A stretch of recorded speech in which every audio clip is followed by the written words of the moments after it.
सब देखने और सुनने वालों की खिदमत में मोहब्बत भरा सलाम। अरफान अहमद खान साहब जर्मनी से हमारे साथ हैं। खान साहब, क्या जर्मनी से अपडेट है? जर्मनी से अपडेट जाहिर है कि दुनिया के अंदर जो तूफान मचा हुआ है ईरान का और वेनेजुएला का और आपके ग्रीनलैंड का, वही जर्मनी में भी ज्यादा डिस्कस हो रहा है। लेकिन जर्मनी के अंदरूनी मामले में जो बर्गर गिल्ड पे कल से बहस शुरू हुई है, उस पर काफी लेदे हो रही है। और आज के अखबारात ने काफी सख्त इदारे जो है लिखे हैं, खुसूसन अलगमायने अखबार जो बहुत मशहूर अखबार है, फ्रैंकफर्ट से निकलता है, उसने भी सियासतदानों को काफी लताड़ा है। बात यह है कि जो जर्मनी में बर्गर गिल्ड को दो हिस्सों में तकसीम हो गया था। जो यूक्रेन से आने वाले थे उनको ये 563 यूरो दे रहे थे, और जो सोशल मिलती है बंदे को वो 455 यूरो मिल रही थी। अब ये खत्म कर दिया गया है। जो अभी तक बर्गर गिल्ड में जो स्टेप बाय स्टेप जो काम हो रहे हैं, जो दिसंबर में कैबिनेट ने मंजूरी दी थी, जर्मन कैबिनेट ने जो फैसले की मंजूरी दी थी, वो फैसला अब पार्लियामेंट से मंजूरी के लिए कल से पेश हुआ है, मंगल से बल्कि, और उसके ऊपर जो बहस हो रही है, तो उसमें अब यूक्रेन से कह दिया गया है कि भाई आप 1 अप्रैल के बाद से आपको कुछ स्पेशल स्टेटस का वीजा नहीं मिलेगा, बल्कि आप भी जो आना यहाँ स्टे करना चाहता है उसको असाइलम लेना पड़ेगा। वो यहाँ पर असाइलम ले, और फिर जो असाइलम के कानून के तहत जो बर्ताव दूसरों के साथ किया जाता है वही इनके साथ किया जाएगा। जो बात अलगमानी ने तवज्जो दिलाई है सियासतदानों को, वो ये है कि भाई दुनिया के अंदर बहुत सारी वो लोग जो है वो बूढ़े होते हैं या बीमार होते हैं या ऐसी एज को पहुंच जाते हैं कि वहां पर पहुंचने के बाद कंपनियां उनको मुलाजमत नहीं देती। तो वो ये कहते हैं कि भाई आप इस चीज को इग्नोर कर रहे हैं, जो सोसाइटी का एक कमजोर हिस्सा है। सारे ही ऐसे नहीं है, जैसा कि बार बार हर सियासी पार्टी यही कह रही है कि जी लोग हुकूमत पे बोझ है, हुकूमत पे बोझ है। वो कहते हैं कि हर सोसाइटी में, हर मुल्क में यूरोप के ऐसी परसेंटेज मौजूद होती है जो हुकूमत को उनका बोझ बर्दाश्त करना पड़ता है। बात को सोशल बीमारियां ऐसी होती हैं, ज़हनी तौर पे ऐसे बीमार होते हैं कि वो कोई काम नहीं कर सकते। और इन बातों को जो है सियासतदान कंसिडर नहीं कर रहे, बल्कि शोर पड़ा हुआ है कि जी बर्गर बिल्ड बंद करो, बहुत ज्यादा पैसा हम जो है वो बर्गर पर दे रहे हैं। तो ऐसी बहुत सारी निशानदेही अलगमायने ने की है सियासतदानों के लिए कि भाई आप इन चीजों का ख्याल करें। जर्मनी इतना बड़ा मुल्क है और इतना स्ट्रॉन्ग मुल्क है, तो उसके लिए ये 10 बिलियन देना अपने गरीब शहरियों के लिए कोई ऐसी बड़ी बात नहीं है। और फिर ये जो दो हिस्सों में तकसीम कर दिया गया है कि भाई जो लोग काम नहीं करते उनकी सोशल बंद कर दी जाएगी। उनका ये भी जर्मन के गुण रिजल्ट्स के खिलाफ है कि भाई हर बंदे को जो इस मुल्क में रह रहा है उसको रोटी प्रोवाइड करना या उसकी जो जरूरियात जिंदगी की प्रोवाइड करना जो है वो हुकूमत की जिम्मेदारी है। तो आमतौर पर बहस में ये सियासतदानों की तरफ से कहा जा रहा है कि जी जिसमें ज्यादा गैर मुल्कों को वो पॉइंट आउट करते हैं कि जी वो कोर्सेज जो दिए जाते हैं वो कोर्सेज नहीं करते, हुकूमत का खर्चा भी होता है, वो कोर्सेज पास नहीं करते, और इसी तरह जबान की तरफ तवज्जो नहीं देते, या जो सहूलियात गवर्नमेंट देती है काम ढूंढने के लिए उनके ऊपर बहाने बनाते हैं। तो ऐसे लोगों का जो है बर्गर गिल्ड जो है मुकम्मल बंद कर दिया जाए। असल में इस रेफरेंस में जो है बात असम्बली में कल होती रही है, तो उसके ऊपर जो अलगमाने ने इन अमूर की तरफ तवज्जो दिलाई है। एक और चीज जो बहुत ज्यादा तनकीद का निशाना बन रही है, वो जो CSU है बायरन की पार्टी, उसने जो पॉलिसी पेपर शाया किया है अपना 2026 के अंदर, उसमें उन्होंने क्लियर लिखा है कि हम अपने सूबे से असाइलम्स की जो डिपोर्टेशन की फ्लाइट्स हैं उनकी तादाद भी बढ़ाएंगे, और जो डिपोर्टेशन है उसकी तादाद भी जो है वो जो असाइलम जो है उनको भी मतलब खत्म कर दिया जाएगा, या उनको असाइलम जो है वो लोगों को नहीं दिए जाएंगे। तो उसके ऊपर भी काफी तनकीद हो रही है कि भाई एक तो ये है कि भाई आप एक हुकूमत का हिस्सा है, असाइलम देना जो है ये एक मरकजी कानून है, मतलब जेनेवा कन्वेंशन के तहत उसको हुकूमत पर जर्मनी ने साइन किया हुआ है, किसी सूबे ने साइन नहीं किया कि वो अपनी पॉलिसी जो है वो अलहदा बना दे। और फिर आप एक इत्तेहादी हुकूमत है, आपकी इत्तेहाद के अंदर से आपको जो बयान ऐसा देना चाहिए वो मिलकर देना चाहिए। इसलिए CSU की ये पॉलिसी जो है इसके ऊपर शदीद तनकीद की जा रही है। वो ना वो ये पॉलिसी ये सिर्फ वोट बैंक हासिल करने के लिए कि जो अगले जो इलेक्शन आने हैं उनमें उनको वोट पड़े, तो उनके वोट जो है वो तो मिनटों तक 12 तक महदूद है। तो उनका तो अगर दूसरे सूबों में सूबाई इलेक्शन हो रहे हैं तो उसका उनके ऊपर कोई असर नहीं पड़, इतना असर नहीं पड़ सकता। इसलिए उन्होंने कहा कि ये सिर्फ वोट बैंक हासिल करने के लिए एक ऐसी पॉलिसी का ऐलान किया जा रहा है जिसका उनसे ताल्लुक नहीं है, या वो अंडर सारा कुछ उन्हीं के अंडर महतात नहीं आता। हाँ, वो अपने सूबों से अगर डेपुटेशन की फ्लाइट्स बढ़ाना चाहते हैं तो उसके लिए भी उनको लीगल रास्ता जो है वो अपनाना पड़ेगा। इससे खामखा की एक गैर मुल्कों में खौफ की फिजा पैदा करने की कोशिश की गई है। ये भी एक काफी तनकीद इन बातों पर, यही इसी किस्म के हालात मतलब कह सकते हैं जो जर्मनी की अंदरूनी पॉलिटिक्स है उसमें बयान करने वाले हैं। हाँ सर, जो लोग आ चुके हैं यूक्रेन के वो तो इसी तरह चलते रहेगा। नए आने वालों के लिए ये होगा, सियासी पनाह लेनी पड़ेगी। नए आने वाले क्योंकि जो 1 अप्रैल के बाद आएंगे उनके लिए उन्होंने कह दिया कि वो यहाँ पर असाइलम देंगे। अच्छा, एक और यहाँ पे बड़ा अहम सवाल है, मुख्तलिफ इन्होंने बनाए हुए हैं जो लोग बुर्गा गिर लेते हैं उनके लिए कॉलेज वगैरह या ऐसी जगह बनाई हुई है, लेकिन जो मैंने चेक किया खासा वहाँ टाइम ज़ाया करते हैं, कोई रिजल्ट तो वहाँ से निकलते नहीं, और वो भी इतना खर्चा गवर्नमेंट के ऊपर पड़ता है। लेकिन इनमें बास स्कूल तो वाकई बास तो ऐसे स्कूल है जो पैसा कमाने के लिए लोगों ने फौरी तौर पे खोल लिए, खासतौर पर IT वगैरह के या कंप्यूटर सिखाने के ऐसे, और वहाँ पे इंसान इतना कुछ नहीं सीखता। लेकिन बास तो बड़ा सीरियसली मतलब जो हॉस्पिटल में वगैरह करवाने का निज़ाम है इनका, या जो नहीं वो ठीक है, लेकिन खासा वो ठीक है, उसमें तो कोई हाँ जी, वो तो जबरदस्त चल रहा है, मगर जो लोग काम पे नहीं जाते उनको कहते हैं फलां जगह पे चले जाओ, वहाँ 10-20 लोग इकट्ठे होके गप्पे शप्पे लगा के, कोई समझ किसी को आती नहीं और वो खर्चा पड़ता है। खैर खासा थोड़ा सा इंटरनेशनल हालात पे नज़र डालते हैं।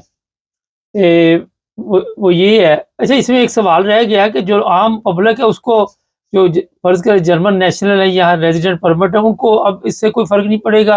कोई ऐसे कवानीन नहीं आ रहे बुर्गा गिल्ड के मतलब? नहीं, बुर्गा गिल्ड की जो फाइनल शक्ल आएगी वो अभी तो स्टेप बाय स्टेप बहस हो रही है जो कैबिनेट ने पास किया है। तो जो फाइनल शक्ल जब सामने आएगी तभी सारी बातें पता लगेंगी। अभी तो जो कुछ कल की बहस में आया है वही नजरों से गुजरा है। अच्छा खान साहब, ईरान पे हमले की तैयारी थी और आखिर लास्ट मिनट में क्या ऐसा हुआ, आपके पास क्या इत्तला है? देखें, ईरान के मामले में बहुत सारी बातें जो है वो आम पब्लिक में या आम मतलब प्रेस में या उसमें नहीं आ रही। अब एक कहानी छाया हुई है जो मीडिया ऑनलाइन है, मिडिल ईस्ट का एक ये प्रेस एजेंसी, वो हर मुल्क की उसकी आम खबर जो है, मिडिल ईस्ट के हर मुल्क की आम खबर जो है वो उसमें देता है, वो शाया करता है रोज। अब उसने ये कहानी बार की है कि ये जो शोर पड़ गया कि 2000 सुपर आदमी मार दिया, 2000 सुपर आदमी मार गया, जबकि सिर्फ 638 तक बात सब मानते थे कि हाँ जी 638 आदमी जो है वो पासार इनकलाब ने मारे हैं, इन मुजाहिरीन के दरमियान मारे गए हैं, और ये एकदम 2000 तक वजात कैसे पहुंची। अब वो ये कहानी बयान भी करता है कि भाई इराक के अंदर एक साबिक जर्नैल है जिसको अमेरिका ने खरीदा है और वहां से लोगों को भर्ती किया जा रहा है कि वो ईरान में जाके गड़बड़ करें और ईरान में जाके मुजाहरे वगैरह शामिल हों, ताकि वहां पर जो है बात को हवा दी जाए कि देखो जी ईरान के अंदर दुनिया खड़ी हो गई है। वो कहते हैं ईरान के अवाम जो है लोग वो इतने ज्यादा मुजाहरों में शामिल नहीं हो रहे जितने के बाहर से लाए जा रहे हैं। 6 जनवरी से वो कहता है कि ये सिलसिला शुरू हुआ है। वहां पर $600 हर जाने वाले को दिए जाते हैं। 11 जनवरी की रात को वो कहता है 60 बसें भर के इराक से ईरान भिजवाई गई जिनमें नौजवानों के साथ, और ये वो लोग थे जिन्होंने वहां जाकर मस्जिदों पर भी हमले किए और मार्केटों पर भी हमले किए ताकि इस बात को हवा दी जा सके, और उनको यकीनन पासदार इनकलाब ने फिर मारा है।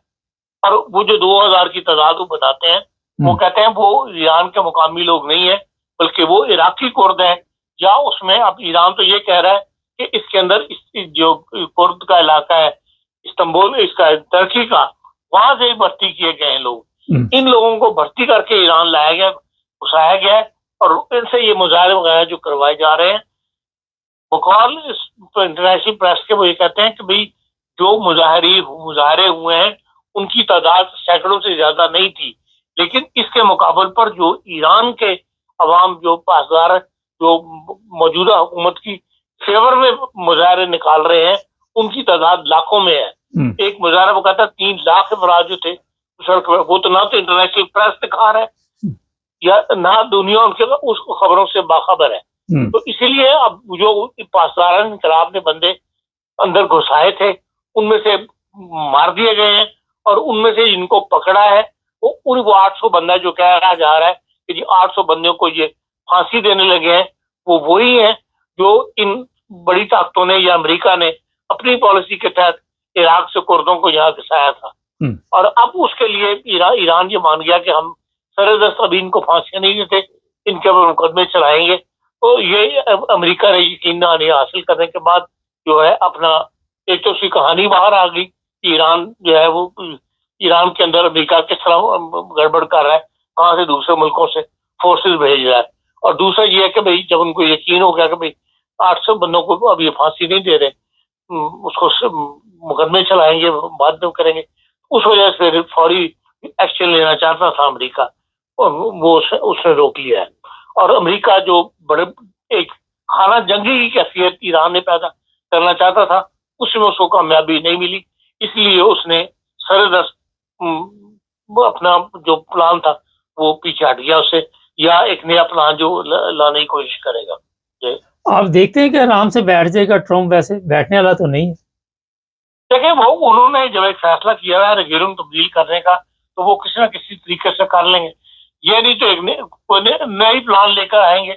लेकिन बहरहाल ये तो दुनिया पर आश्कार हो गया कि हाँ इसके पीछे मुकम्मल तौर पर इनकी अमेरिका की जाती दिलचस्पी है, और इसीलिए जो है वो दुनिया जो है तो अगर उसको सपोर्ट नहीं कर रही तो मतलब ज्यादातर खामोश है या उसको कंडेम नहीं कर रही। लेकिन पासदार इनकलाब जो है उसको दहशतगर्द करार देने के लिए यूरोप भी सस्ता है, जिनमें जर्मनी भी है, यूरोप के जिन ममालिक ने बयान दिया है कि पासदार इनकलाब को हमास की तरह या दूसरी तंजीमों को जिनके नाम लेके बताया है, उन्होंने कहा है इसको रुपये पाबंदी लेनी चाहिए पासदार इनकलाब के पास, इनको भी दहशतगर्द करार दिया जाए, और इसकी तादाद लाखों में बताई जाती है।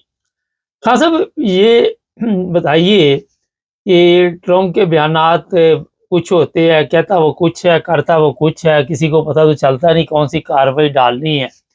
लेकिन ये जो मौजूदा हालात ईरान के हैं, जिस तरह करेंसी का बेड़ा गर्क हो गया, अब लोग किस तरह जिंदगी गुजारेंगे, मुश्किल हो जाएगा बहुत ज्यादा। देखो उन्होंने सारी तौर पर तो मुल्क को खत्म करके रख दिया है, लेकिन जो सूरत हाल पैदा हो रही है उसके अंदर ईरान जो जिस तरह 2 हिस्सों में बटे हुई थी दुनिया, अमेरिकन ब्लॉक के अंदर और रशियन ब्लॉक के अंदर, उसकी अहमियत खत्म हो गई है। वो कम्युनिज्म का जो एक खौफ था उससे दुनिया आजाद हो गई हुई है, और रशिया के साथ भी लोग एक ग्रुप में शामिल होना चाहते हैं। अगर ईरान में ये अमेरिका जो है अगर वेनेजुएला इसके अंदर ग्रीनलैंड के अंदर यूरोप की पॉलिसी की हिमायत नहीं करता तो उसके लिए यूरोप को इसको अमेरिका को यकीन एक बड़ा नुकसान उठाना पड़ेगा, क्योंकि जो यूरोप के तमाम ममालिक इस बात पर मुश्तक एक मौके पर इकट्ठे हो गए कि अमेरिका को वहां पर मुदाखलत नहीं करनी चाहिए, या उसका सियासी जो भी उसके सवालात हैं उसको सियासी हल तलाश करना चाहिए, फौजी कार्रवाई के लिए कोई फेवर नहीं कर रहा। इसलिए तमाम यूरोप मिलके अपनी फौज वहां इकट्ठी कर रहा है, चाहे वो 15-20 बंदे ही हैं, लेकिन ताकि अगर वहां पर फौजी कार्रवाई की जाती है तो फिर नेटो के ऊपर हमला जो है कुछ सवर किया जाएगा, और नेटो जो है वो खत्म होकर रह जाएगी। नेटो के खत्म होने का मतलब ये है कि फिर तमाम यूरोपीय ममालिक आज़ाद हैं, चाहे वो अमेरिका के साथ हो, चाहे वो क्या नाम इसका रूस के साथ चले जाएं। तो फिर रूस तो इस मतलब जो उस पहले वाली कैफियत को वाला रूस तो नहीं है। अब तो दुनिया की एक ताकतवर कोई ना वहां वो करोना बना जिसका खौफ एक दुनिया को फैलाया गया था। तो इस लिहाज से वहां अगर यूरोप के लोग आजाद होकर कुछ वहां चले जाते हैं, रशियन ग्रुप में शामिल हो जाते हैं, या उसको अमेरिका की अहमियत उनके लिए वो नहीं रहती जो अब मौजूद है इस वक्त सूरत हाल के अंदर, जो अमेरिका के ब्लॉक में जाने की वजह से उनको जो फायदा है, तो उसका नुकसान अमेरिका को ये होगा कि अगर अमेरिका की डॉलर की कीमत जो है, डॉलर के साथ दुनिया ने तिजारत बंद कर दी रूस के कहने में आके, या हालात के पेश नजर, क्योंकि अमेरिका की फिर मोहताजी खत्म हो जाएगी, तो फिर कोई जरूर नहीं कि हर बंदा जो डॉलर के अंदर ही कारोबार करे या तिजारत करे। उसका नुकसान जो अमेरिका पर जिस कदर कर्जे चढ़े हुए हैं, उसका जो नुकसान होगा, अमेरिका को सहारा दिया हुआ है डॉलर ने कि पूरी दुनिया उसको इस्तेमाल करती है, और उसका जो नुकसान जो अमेरिका को उठाएगा वो कभी भी उस तरफ आने के लिए तैयार नहीं होगा, लाजमी अपनी पॉलिसीज के अंदर तब्दील करेगा, या वहाँ के थिंक टैंक्स जो है वो मजबूर करेंगे अमेरिकन पॉलिसीज को तो भाई इस पर जो पॉलिसी आप इख्तियार कर रहे हैं ट्रम्प साहब, इसका लॉन्ग रन अमेरिका को नुकसान होगा और उससे अमेरिका को कौम को बचाना चाहिए। हाँ साहब, आखिर में चंद अल्फाज में, काफी टाइम हो गया, यूरोपियन यूनियन को भी खतरा है कि कहीं ये भी ना टूट जाए? यूरोपियन यूनियन अभी तक तो यूरोप में मुत्तहिद है। यूरोप देखें, नेटो अगर टूटता है तो फिर यूरोप और ज्यादा मुत्तहिद होगा। चलें, बहुत शुक्रिया। ये थी जनाब जर्मनी की और दुनिया भर की ताज़ा सूरत हाल। चैनल को करें सब्सक्राइब, जुड़े रहें हमारे साथ ताकि और भी ब्लॉग देखते रहें।